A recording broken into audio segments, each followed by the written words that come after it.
Let's talk about some faulty rules of writing, some Okay. old adages on writing that really don't apply today. Yay. And- Okay, let's.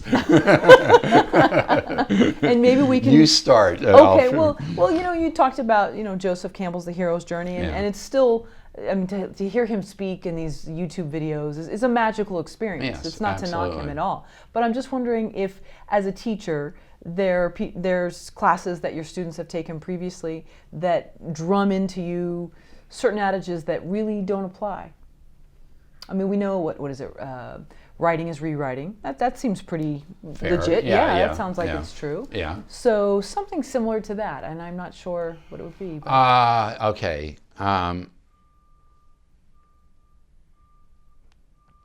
There is a huge business, maybe an overly huge business, in teaching screenplay structure. A 3-act structure, a 5-act structure, and there are I know a fair share of screenwriting gurus who are at each other's throats all the time about which structure is the structure. And I'm not saying there's not a structure. I would be in big trouble if I said there wasn't a structure and that a story didn't have a beginning, a middle, and an end. But this reliance, this absolute like need to follow any structure map that's out there. And if you don't have a turning point on page 30, you haven't done it right.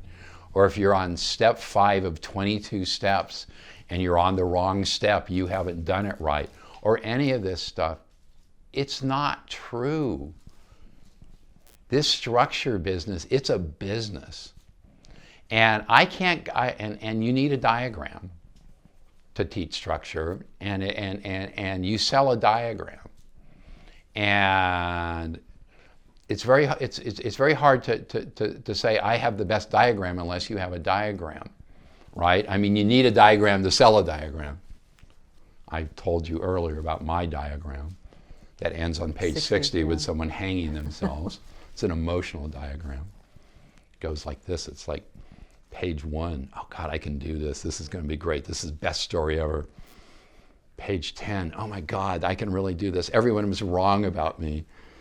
My parents can go F themselves. I'm a writer. On and on, emotional. And then like about page 20, you go, oh God, this is really getting hard. And the graph starts going down and down. And then again, you get to page 60 and like, I'll never finish this. You hang yourself. It's my structure, okay? It's an emotional structure. It's an emotional diagram. But well, wait, sorry to interrupt, but what happens after the hanging man dies? oh, well, you go into despair Okay. for a while, you put yourself to bed, then you wake up and you start again, and it has a happy ending. Oh, good. And at the ending, there's big bags of money, all the sex you ever wanted, power, you win, right? But it's obviously tongue-in-cheek and to make a point. But the real point of it is that have characters who you believe in, and you believe that you can write them, and that they are in some sense writing you, that they're coming out of a place of truth for you. Put them in the tightest, most impossible situation you can imagine and get them out of it. And know that you have probably need to do it if you're writing a screenplay in 100 to 120 minutes. And let the story flow.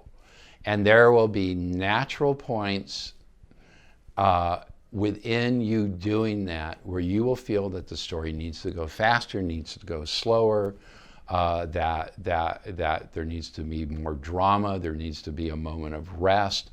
All of these things that structure teaches you. And again, I'm not saying there isn't a structure, but those structure diagrams, they can be assist you, or they can be a cage. They can be an absolute cage, and they can trap you. And if you believe that you're a writer, you have a natural storytelling gift that you need to honor, that you need to respect, or don't be a writer. I mean, don't think that you can tell a story if you don't feel that you have a natural storytelling gift, and you can't tell when things are going too slowly or things are going too fast, and just let it flow, and then go back and see if it's structured right. But this is another thing that will stop people dead in their tracks over and over again, is your first act is too long. Who cares? Who cares? You'll figure that out if writing is rewriting in the rewrite. And watch a lot of movies, read a lot of books. I'm now, because of constraints of time, I'm a podcast junkie.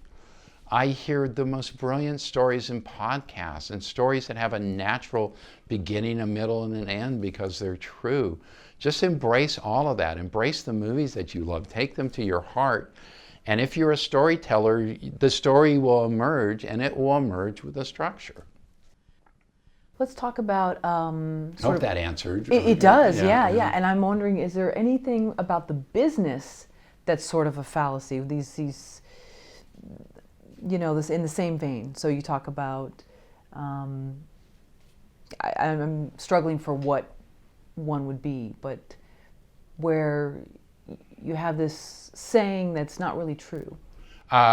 Okay, so again, I want to say that there are a lot of really terrific development executives out there. There are a lot of great producers.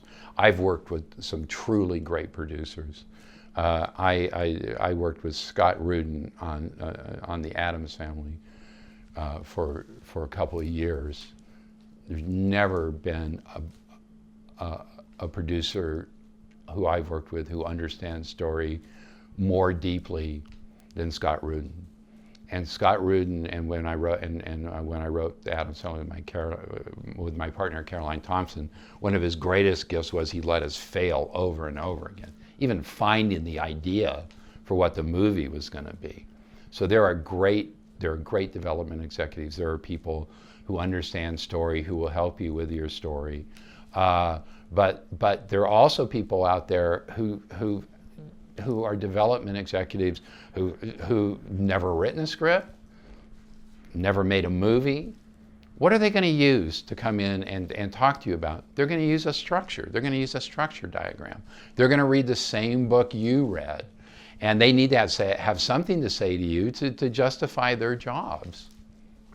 They need to have something to say to you to bring you in and say, you know what, as your development executive, I'm telling you that your first act is too long. Well, where are they getting this information from? They're not getting it from Movie God. They're getting it from the same book that you read.